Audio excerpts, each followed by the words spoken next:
Olá pessoal, tudo bem com vocês? Nesse vídeo de hoje nós vamos estudar fonologia e ortografia, ok?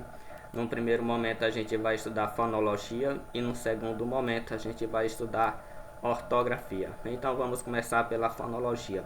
Veja a palavra fonologia, ela é composta por fono e logia, certo pessoal? E logia. Fono quer dizer som, ok? Sons, né? E logia quer dizer estudo. Então, sendo assim, a gente pode dizer que etimologicamente fonologia é o estudo do som das palavras, ok? Quando a gente pronuncia a palavra. Então, vamos para o conceito de fonologia, né, numa perspectiva mais teórica. Fonologia é a ciência que estuda os fonemas de uma língua. Aqui nesse contexto eu quero que você entenda fonemas como sendo sons, ok? É o mesmo que sons da pronúncia, ok?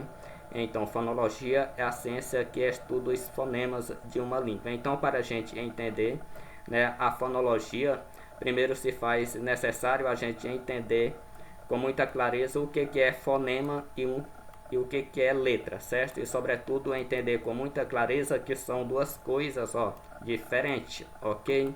Então o que é um fonema, pessoal? É a menor unidade sonora da fala. Ou seja, quando você pronuncia uma palavra, você vai reproduzir ali, né, vários sons, né, isso, várias unidades sonoras. E estes sons são os fonemas, ok? E letra é o sinal gráfico na escrita, ou seja, a letra seria o símbolo, ou seja, o sinal gráfico, o desenho com que nós representamos o fonema. Então não dá para confundir, fonema é diferente de letra. O fonema é o som e a letra, né, isso é o sinal gráfico, ou seja, o símbolo com que representamos, né, os sons, a pronúncia ou os fonemas, ok? Então vamos lá. Pequeno exemplo aqui é a palavra bola. A palavra bola, ela tem quantas letras? Ela tem 4 letras. E quantos fonemas? Olha só, tem 4 fonemas, mas não porque tenha 4 letras, ok? Ela tem 4 fonemas porque quando você pronuncia a palavra bola, você ouve o som de quem? Você ouve o som de B, do O, do L e do A. Então, cada som desse aqui, do B, do O, do L e do A, é considerado um fonema, ok? Ou seja, uma unidade sonora.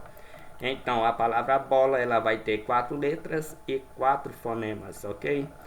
Então, para ficar melhor, eu trouxe aqui 3 casos, né, isso de letras e fonemas. No primeiro caso, a gente vai ver, né, isso que a gente vai ver uma palavra que o número de letra é igual ao número de fonemas, ok? É o primeiro caso. Vamos lá. A palavra mala, o mesmo caso aqui, ó. Ela tem 4 letras e 4 fonemas. Mas veja bem, ela tem 4 fonemas, não é porque tem 4 letras não, tá, pessoal? É porque quando você vai pronunciar a palavra mala, você ouve, olha só, o som do M, do A, do L e do A. Então cada som desse aqui é um fonema. Então, sendo assim, ela vai ter 4 fonemas, a palavra mala, ok? Então, mesmo número de letras, mesmo número de fonemas, ok? Agora, no segundo caso, a gente vai ver quando é que o número de fonemas é menor do que o número de letras numa mesma palavra. Observe a palavra canta. A palavra canta, nós temos 5 letras, concorda? Porém, fonemas, nós temos 4. Agora, por quê que temos 4 fonemas? Porque quando você pronuncia a palavra canta, você ouve o som de quê? Do C, certo?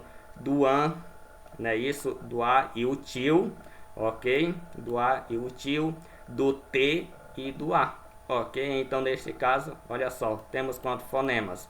4 fonemas, ok? Veja que o A e o N a gente pode substituir, né, isso nesse caso, né, para fins de pronúncia pelo A e o tio, que é AN, ok? Então é por isso que tem 4 fonemas e 5 letras, certo? No terceiro caso, a gente vai ver aqui uma situação em que uma palavra tem 4 letras e 5 fonemas, ok? Então a palavra táxi, veja bem, a palavra táxi nós temos 4 letras e 5 fonemas. Agora, por que nós temos 5 fonemas? Porque quando pronunciamos a palavra táxi, a gente ouve o som de quê? Do T, do A, olha só, do C, S e do I. Táxi, concorda? Ou seja, esse X aqui é substituído na pronúncia por CS. Então, sendo assim, a gente tem, olha só, 5 fonemas e 4 letras. Ok? Então, espero que vocês tenham entendido isso aí, ok? Agora a gente vai passar para a classificação dos fonemas. Os fonemas se classificam em vogais, semivogais e consoantes. Então, vamos ver, pessoal, a classificação dos fonemas. Vamos começar pelas vogais. Vogais são fonemas pronunciados sem obstáculo à passagem de ar, chegando livremente ao exterior. Ou seja, e quais são as vogais? É o A, o E e o O.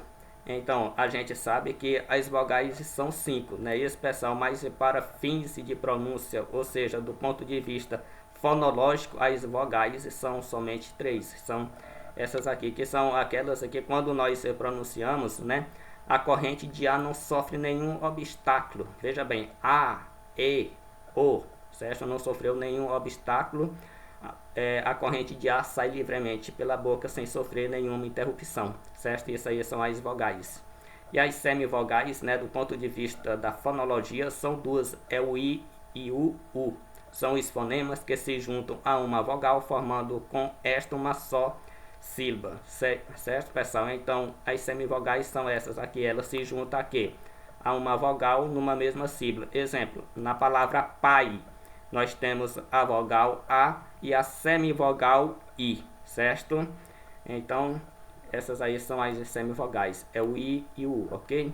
E as consoantes são fonemas produzidos mediante a resistência que os órgãos bucais, que são a língua, dentes e lábios, opõem à passagem de ar. Então, as consoantes são essas, ou seja, aquelas letras que ao pronunciar, certo, pessoal, a corrente de ar sofre obstáculo, ou seja, compressão ao sair pela boca, certo? Exemplo, para pronunciar a palavra B, a gente percebe que a corrente de ar sofre compressão dos lábios, concorda? Exemplo, a palavra B, certo? B.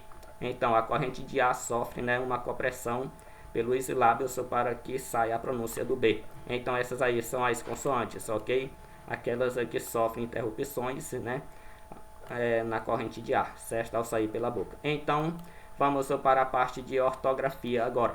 É a parte da gramática que estuda a forma correta de escrita das palavras de uma língua. Então, a ortografia, ela trata da escrita correta das palavras. Na prática, a ortografia é um dos segmentos da fonologia, porque para me escrever corretamente, eu preciso pronunciar as palavras de forma correta também, concorda? Então, sendo assim, a gente vai estudar agora a ortografia, mas não deixa que seja também a fonologia, ok? Então, a ortografia é a parte da gramática que trata da escrita correta das palavras. Então, vamos ver alguns dos casos mais importantes de ortografia. Vamos para o primeiro. É o uso do X. Quando é que nós utilizamos o X? Porque a gente sabe que o X é facilmente confundido com o som de CH, ok? Então, quando é que a gente deve utilizar o X? Olha só, letra A, depois de ditongo, certo, pessoal? Depois de ditongo, a gente utiliza o que? O X. Exemplo, a palavra caixote. Temos aqui o ditongo, que é a junção de uma vogal mais uma semivogal numa mesma sílaba, e depois nós utilizamos o X, aqui não pode ser o CH, ok? Na palavra peixe nós temos também um ditongo, que ditongo, pessoal, para quem não sabe, é a junção, né, isso de uma vogal mais uma semivogal numa mesma sílaba, certo? Isso a gente chama de ditongo. Então, depois de ditongo, a gente utiliza o que? O X, na palavra peixe, por exemplo. Agora só que existe exceção, certo? E vocês têm que ficar muito ligados nas exceções, porque as bancas de concurso gostam de explorar bastante as exceções, porque elas já sabem, né, que os candidatos têm essa fragilidade de negligenciar as exceções, ok, pessoal? Exceção, a palavra recalchutar. Temos o som de X, né? Mas não deve se utilizar o X. Veja que aqui nós temos um ditongo, mas mesmo assim a gente tem que utilizar o CH e não o X, porque aqui se trata de uma exceção.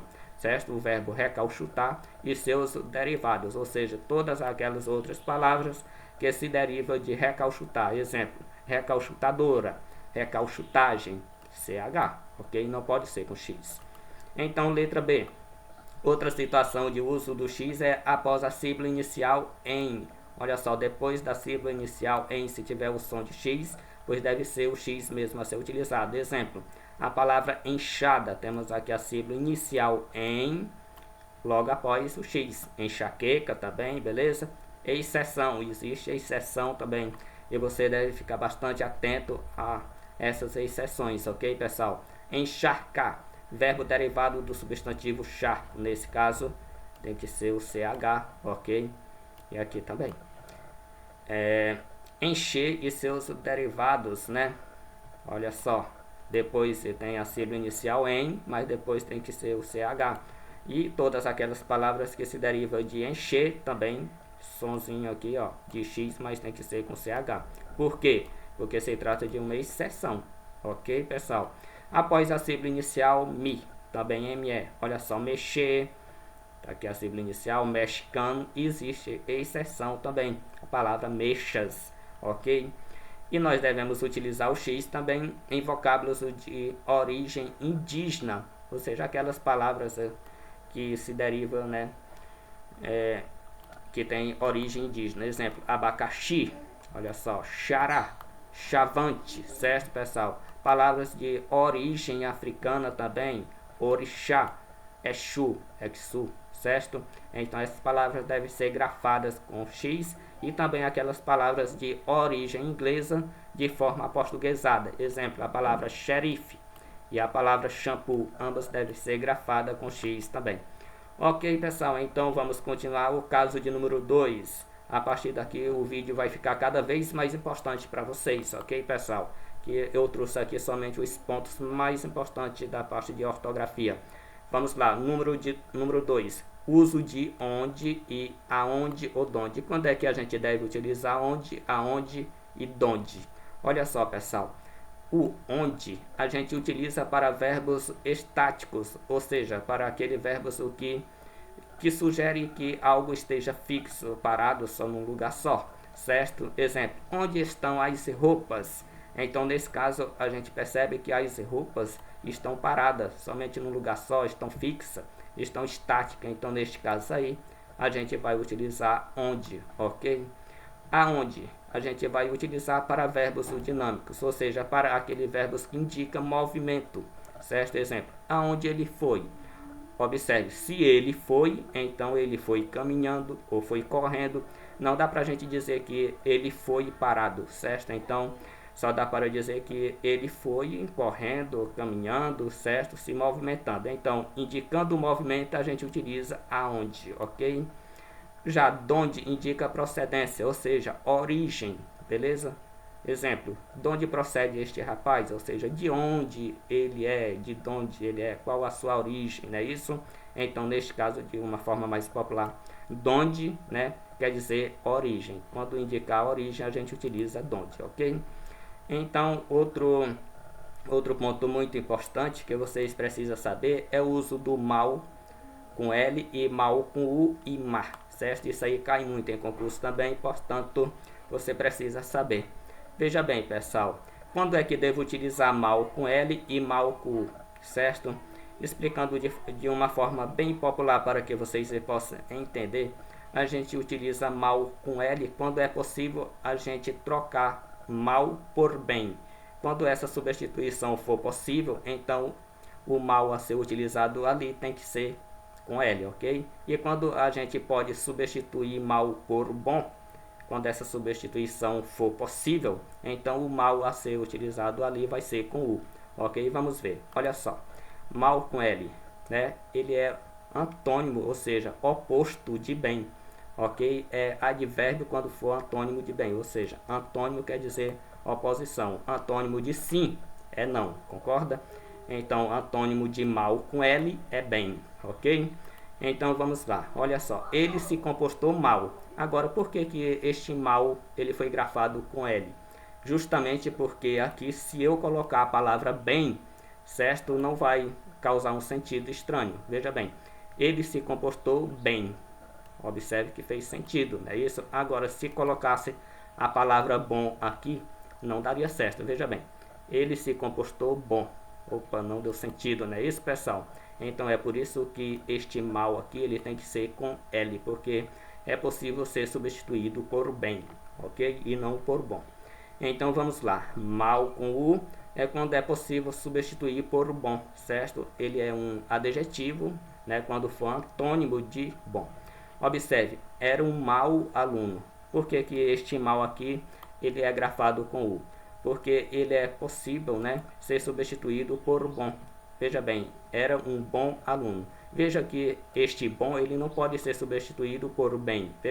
Veja só, era um bem aluno. Não fez sentido. Então este mal aqui ele tem que ser com U, ok? Então, e mar? Mar é adjetivo feminino de mal, certo? Então, mar é o feminino de mal com U, certo? E antônimo de boa, ou seja, a palavra que se opõe a boa, certo? Observe. Todos comentavam sua má educação, certo? Todos comentavam sua boa educação. Veja que má pode ser substituído por boa, certo? Que não dá, né, um sentido estranho, certo? Então espero que vocês tenham entendido, né, isso, o uso do mal com L e mal com U e má. Então vamos para outro ponto importante, né, isso eu gostaria que vocês pensassem um pouco, você fazendo a sua prova e a banca de concurso cobrando este assunto aqui. Olha só, uso de seção com S e 2S, uso de seção com S e C cedilha e uso de seção com C com 2S. Você estaria preparado para isso, pessoal? Então vamos lá, isso aí sempre cai nos concursos e sempre reprova, né, muitos candidatos, o uso de seção, seção e seção. Então vamos ver cada uma delas. Olha só, pessoal, a palavra seção com S e 2S, ela quer dizer reunião, certo, pessoal? Reunião de pessoas para determinados fins, ok? E seção com S e C cedilha quer dizer divisão, ou seja, uma parte, certo? De um todo. E seção com C e com 2S quer dizer ceder, ou seja, doar alguma coisa. Então, não é tão difícil, né, pessoal? Então, vamos para a seção com S e 2S. Significa o quê? Reunião, ok? Então, vamos lá. A sessão dos deputados terminou às 12 horas. Então, percebe-se que houve uma reunião de deputados, né? Isso, pessoal. Então, quando há uma reunião, certo, de pessoas para tratar de determinado assunto, escreve-se sessão com S e 2S. Importante destacar que essa reunião, ela não é só de políticos não, tá, pessoal? Ela pode ser de pessoas civis também, desde que seja uma reunião de pessoas, certo? Isso caracteriza uma sessão com S e 2S, ok? Então, sessão com S e C cedilha, que pode ser chamado também de secção, quer dizer parte de um todo, ou seja, um segmento, uma subdivisão. Exemplo, se o livro tem 10 capítulos, então a gente pode dizer que este livro tem 10 seções, ok? Então vamos lá. Comprei seu tênis na seção de calçados. Observe que pelo contexto a gente percebe que esta loja ela tem várias seções. Você tem a seção de calçados, o departamento, não é isso? A seção de brinquedos, não é isso? A seção de roupas, a seção de joias, certo? Só que comprei seu tênis no segmento, na divisão, na parte, no setor, no departamento de calçado, ou seja, na seção de calçados, ok? Então, essa seção aqui quer dizer a parte de alguma coisa, certo? Então, a seção com C e 2S quer dizer ato de doar, ou seja, provém do verbo ceder. É quando você cede, né, isso, alguma coisa. Exemplo, eu fiz a cessão da minha casa para ele morar. Então, fiz o que? Eu cedi a minha casa. Ok? Neste caso aqui, olha só. O governo fez a cessão dos alimentos ontem. Então, o que foi que ele fez? Ele doou os alimentos, ok? Então, é fácil, né, pessoal? Então, vamos lá. Uso de número 5, uso de a ou a, certo? Veja bem, HA indica tempo passado e corresponde a faz e existe. Então, isso aqui, olha só, HA tem o sentido de faz e de existem. E é um verbo, né? Isso, pessoal, do verbo, provém do verbo haver, é a terceira pessoa do singular do verbo haver, ok? Veja bem, há 2 meses que ele não aparece. Veja bem, eu posso substituir este H por faz, concorda? Então faz 2 meses que ele não aparece. E veja bem, pessoal, aqui tem que ser no singular. Não é porque que 2 meses esteja no plural que você vai utilizar aqui esse verbo no plural, não, certo, pessoal? Cuidado com isso aí, ok? Mesmo aqui tendo no plural, certo? Aqui vai ser a terceira pessoa do singular, do jeito que você está vendo aqui, ok? Por quê? Porque isso é uma regra, ok? Então, veja bem, o a sozinho, ele é uma preposição, indica tempo futuro, né? Tempo futuro e indica distância. Veja bem, daqui a 2 meses ele virá. Opa, aqui indica uma distância temporal, certo? E indica, né, um tempo no futuro, que vai ser somente daqui a 2 meses que ele virá, ok? Outro ponto que cai muito em concurso também é o uso de porquê, porquê, porquê, porquê. Existe 4 tipos de porquê. Você sabe utilizar cada um deles de forma correta? Isso aí é muito cobrado e se faz necessário, né, pessoal? Se você vai fazer uma prova, certo, que cobra ortografia, imprescindivelmente você terá que saber isso, certo, pessoal? Então vamos lá. Vamos começar pelo porquê junto com circunflexo. Esse porquê junto com circunflexo, ele se classifica como um substantivo e ele equivale a o motivo, a causa, a razão. Ou seja, o porquê junto com circunflexo, ele pode ser substituído por qualquer uma dessas expressões aqui sem perda de sentido, ok, pessoal? Este porquê junto, ele vem sempre antecedido de determinante. Esse determinante pode ser um artigo ou um pronome. Isto é, eu posso dizer, olha só, o porquê. Os porquês, engraçado que sofre flexão de número também, ok, pessoal? Ele pode ser no plural também, tanto no singular como no plural. A gente pode dizer aquele porquê, um pronome, aquele, né? Este porquê. Então, beleza, certo? Ele vem sempre determinado por um artigo ou um pronome e é sempre se classifica, né, como substantivo. Olha só, quero saber o porquê de sua recusa. Observe que ele está determinado por um artigo. Olha só, o, ok?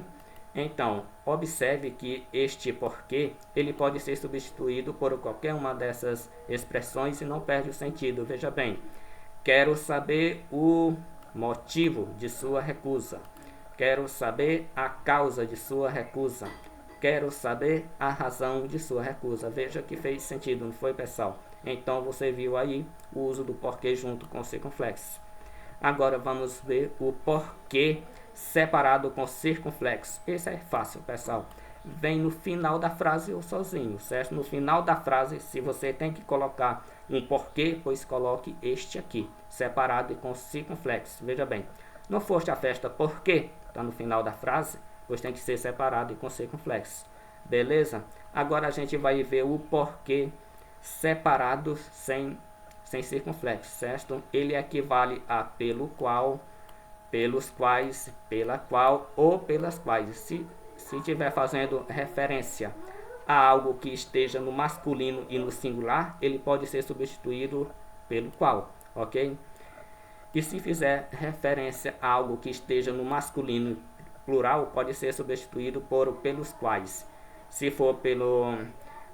se estiver fazendo referência a algo que esteja no feminino e no singular, pode ser substituída pela qual. E se estiver se referindo a algo que esteja no feminino e plural, pode ser substituído pelas quais, ok? Então, este porquê separado, certo, pessoal? Ele vem sempre no início da frase ou no meio da frase. E é sempre utilizado, muito utilizado, né, isso, pessoal, para fazer perguntas diretas, certo? Olha só, o motivo por que não foste à festa foi justo. Opa, este porquê, ele se refere a motivo, certo? E motivo, ele é o quê? Um substantivo masculino singular. Então, nessas condições, ele pode ser substituído por pelo qual, que não muda o sentido. Veja bem, o motivo pelo qual não foste à festa foi justo. Veja que fez sentido, não fez, pessoal? Então, ele pode ser utilizado para fazer perguntas diretas também. Olha só, por que você não foi à festa? Neste caso, tem que vir no começo da frase, ok? E outro, porque junto, sem acento, ele se classifica como uma conjunção explicativa, que serve para justificar ou explicar o motivo, certo? Então, veja bem, se você faz uma pergunta direta com porquê separado, Aí você responde com o porquê junto, ok? Então veja bem, não fui ao cinema porque estava doente. Então aqui é uma conjunção explicativa, justamente porque explica o motivo pelo qual não fui ao cinema, ok? Neste caso tem que ser o porquê junto e sem acento, ok? Então espero que vocês tenham entendido aí, né, isso, o uso dos porquês, e vamos passar para o próximo passo. Aqui é outro assunto, né, isso, pessoal, que é muito cobrado, certo? É o uso de senão junto e senão, né, separado. Este senão junto, pessoal, ele quer dizer oposição, né, sugere, né, um caso contrário, a não ser, ou seja, mas também. Então, senão junto quer dizer oposição. Observe, não havia um senão em seu trabalho. Então, aqui quer dizer oposição. E o senão separado é uma conjunção condicional que indica uma condição para que determinado evento aconteça. Exemplo, se não chover, viajaremos amanhã. Ou seja, nós só vamos viajar amanhã se não chover. É a condição para nós viajar amanhã. É se não chover. Ok?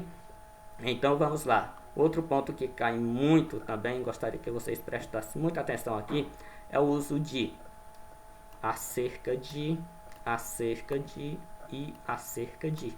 Certo, pessoal? São três usos bastante recorrentes em provas. Quando é que eu utilizo acerca junto de? É quando indicar com o sentido de sobre ou a respeito de. Observe, falavam acerca de política, ou seja, eu posso dizer falavam sobre política, não posso? Falavam a respeito de política. Então, quando for possível essa substituição por sobre, a respeito de, você vai utilizar acerca junto de, ok? E acerca separado de, né, pode ser substituído por aproximadamente ou a uma distância de. Observe, a casa ficava a cerca de 2 léguas. Veja bem, a casa ficava a aproximadamente 2 léguas. Fez sentido, não fez, pessoal? Veja bem, a casa ficava a uma distância de 2 léguas. Fez sentido também, não é isso, pessoal? Então, acerca separado, né, indica distância neste caso aí, não é isso? Então, vamos lá, pessoal. Então, acerca de, agora com o verbo haver, certo, pessoal? Faz, existem aproximadamente, pode ser substituído por faz e existem aproximadamente. Olha só, moro aqui há cerca de 11 meses. Veja bem, moro aqui faz 11 meses. Ou seja, moro aqui, existem aproximadamente 11 meses. Então, são regras, pessoal, que muito importante que vocês têm que memorizar isso aí, certo, pessoal? Então, eu sei, pessoal, que eu não trouxe todos os casos aqui de ortografia, mas eu trouxe, né, os principais, certo? Posteriormente, eu posso estar gravando mais vídeos sobre isso, certo, pessoal? Valeu, até a próxima!